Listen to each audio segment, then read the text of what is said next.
Hi guys, welcome to my vlog. It's me, Ara. And wala po pala ang aling ko. At guys, sana po, subscribe po ako sa channel ko. And please like the notification. Please like and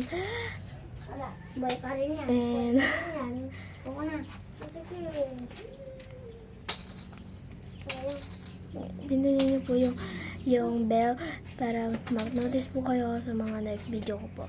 At sana po magkaroon na rin po akong activator kasi po ito yung activator ko po kasi asin po yan siya yung ganito.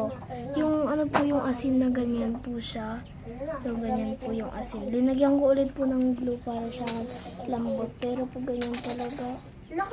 Sana po kaya hello Danis lang po sa susunod po bibili na po ako at kung makakaipon na po ako tapos po sana po shoutout po kay Mike Kazum at saka po shoutout din po kay Chelsea Torre ba yun? Basta Di Torre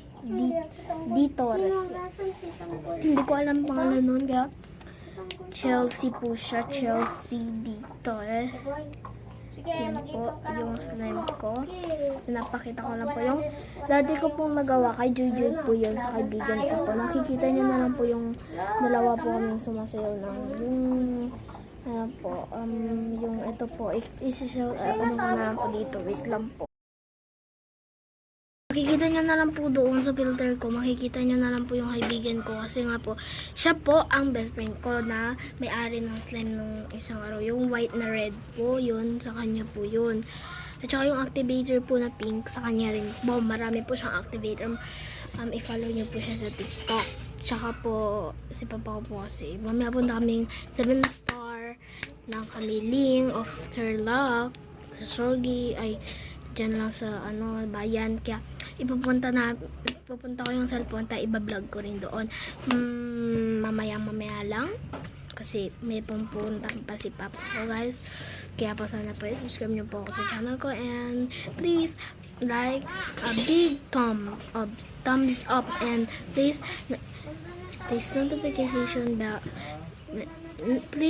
notification the bell na latest video. O sorry po pala nauulit ko yung mga ganun. Hindi ko alam kasi yung ano dun eh. Ayan po, yung slime ko. Ang sticky niya lang po, di ba? Di ba mag-move tayo? Ew. Yun po pala. Anong move? Ano naman. Okay, part 2 na lang po guys.